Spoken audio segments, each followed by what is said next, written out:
Hi, you're making great progress on your mission to invade the future. Where we were previously is we specified a number of problem definitions. And now we're going to start looking more at taking one of these problem definitions and going through the verification of desirable, feasible, and viable. As stated before, we'll talk in a later lesson about having, let's say, 20 of these problem definitions. How do we determine which one we should go after first at a high level? And we'll talk about those techniques a bit later. For now, we're going to assume we've picked one, and now we want to go through the desirable, feasible, viable cycle to get it out to market and be successful, or to realize quickly that we need to pivot or shut the thing down. So again, there's a lot involved here. When we're getting to feasible and viable, there are many variables. How are we going to sell this thing? What exactly is it going to be? Should we partner with anyone? What is our cost model going to be? How are we going to charge for this? So there are many, many moving parts to being able to prove that you can provide a service to customers in a viable way that will survive. Now, imagine we could have some kind of puzzle where all the pieces are already there, and our focus is not on trying to identify all the pieces and all the things we need to think of.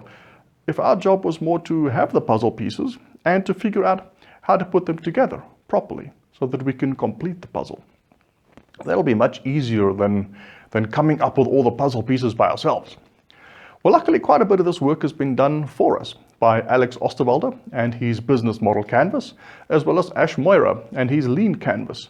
And these are essentially tools to say, you need to go now through the feasible, viable exploration phase, and what typically are the kind of things that you need to be thinking of to be able to work your way through proving whether something can survive in the marketplace or not.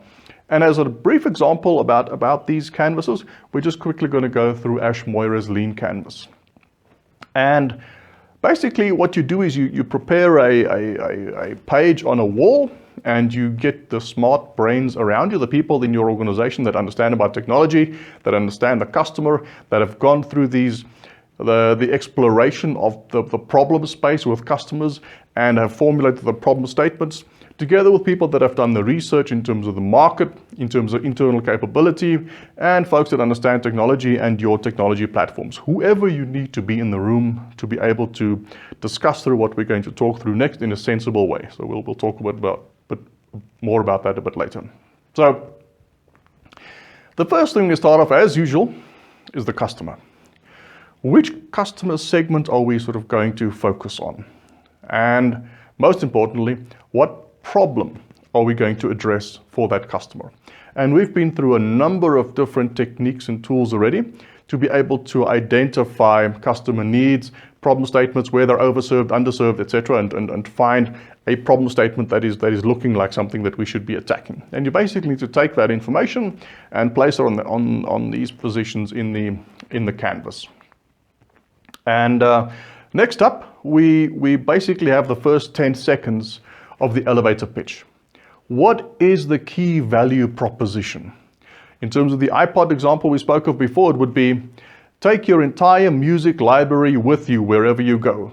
Fantastic. That sounds great. I'd like that tomorrow, please. And if you can come up with a catchy sort of a phrase, not have to be catchy, but an analogy. It's going to be something like this, but like that. So in this example, it would be, our solution is like Flickr, but it's for videos. So it's YouTube. You can record your videos and you can share them with the world. So it's like Flickr, but just for videos. So this is really about describing that. What is the key value proposition? Now we come to the solution. So this is what we're going to do. It's awesome. The customer it's desirable. And now we need to start talking about the feasible aspect. And for iPod, this would be, we're going to put a hard disk into the MP3 player. That's the back of the cigarette box aha moment. People can't take their music with them. Did you see how small disks are getting? This could be a potential solution. So bringing intelligence on technology together with intelligence on customer needs and underserved needs these are opportunities, and we specify here what we believe our solution would be. And this doesn't mean that we've done all the research. It just means we think this is what the solution might be. Next up is how to go to market. How are we going to take this thing out? How are we going to sell it? Are we going to sell it directly through the website? Are we going to need brokers? Are we going to sell through retailers? How's it going to work? Do we need partners to make this thing a success? They might not be how we sell, but they're key for making this this whole solution work. And we need to think about these partners that we also need to work with. And in this instance, it might be like the iPod instance. It would be the record labels. So how are we going to work with the record labels? Are we going to contact them, digitize the music, and they sell it on our behalf? Or are we going to try and convince them that we create a portal and we're going to sell their digitized music through our portal and they get commissions? Or how are we going to go to market? So this is obviously a critical aspect that we need to address. The next part of the puzzle we need to complete is revenue streams. How do we think we're going to charge for this? Are we going to, what kind of margin do we think we can make on, what kind of price do we think we're going to charge for the music? Are we going to sell the music? Or are the record labels going to sell the music? Are we just going to sell the device? What are we going to sell, and how are we going to price this? Next up is cost structure. So yes, this does include the initial setup costs of trying to develop this, but it's also very much about the operating cost. So once the solution is in the market space and we're having this kind of revenue, what are our operating costs, and will we continue having a viable business? Next up are key metrics. So how can we know whether we're on the right track in terms of viable especially? And these are, you're looking really for leading metrics here, leading indicators, not lagging indicators. Lagging indicators are things like, what is our gross profit this quarter, and what is our net profit and return on assets, and whatever the case may be. Things have happened and you've either succeeded or not. Leading indicators are things like how many people have registered, how many people have expressed an interest in the device, maybe how many have paid for the device already, or if you're on a system like Marketplace or so, a platform like Marketplace, how many have paid upfront for our product. It's starting to get leading indicators about, is this thing going to fly? Are people wanting to buy it? Is the price point going to work, etc., etc. Okay, and the next up is thinking about protecting your business, basically, because once you've launched, everyone can see you, and what is the likelihood of people being able to copy your business quite easily? Charlie Munger and Warren Buffett love businesses surrounded by huge moats, and it's very difficult to attack them. Coca-Cola, etc. Coca-Cola is not just a drinks company, it's a gigantic worldwide logistics organization, and tackling them is not quite as easy as you may believe. I'm sure you don't believe it would be easy to tackle Coke. So these are the puzzle pieces that you need to think of in addressing whether, by your organization or you and your startup addressing this problem in the marketplace, what are the puzzle pieces to determine feasibility and viability? And take business plans. Yes, you can get a business plan template, and it might take you 6 to 12 months to complete it, and it might end up being an 80 to 100 page document. That takes a long time, and it's unverified intelligence. It's a massive hypothesis.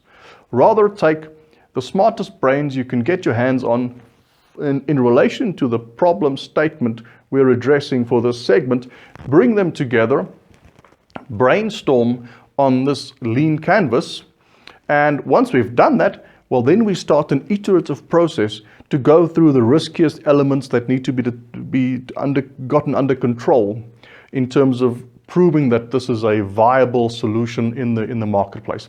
And this is a much faster method than trying to create an enormous 150-page long business plan.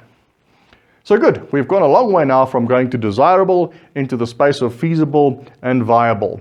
And in the next couple lessons, we're going to now really delve into figuring out where should we start, what are the risky parts, and what would it mean to address these risky parts, and should we pivot or should we not pivot?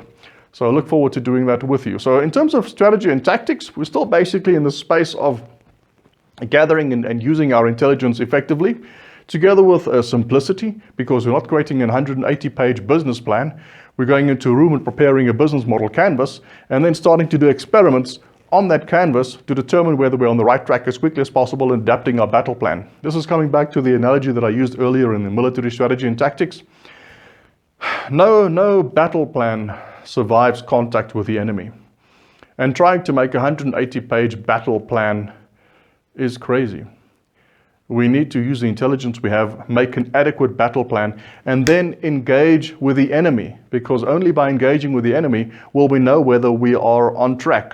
Okay, and it doesn't make any sense to plan as if the enemy is just going to do whatever you want it to do. So make enough of a plan and then start engaging meaningfully with it, so that we can really learn and base our next steps on what has really happened. Excellent. I look forward to the next lesson with you. Thank you.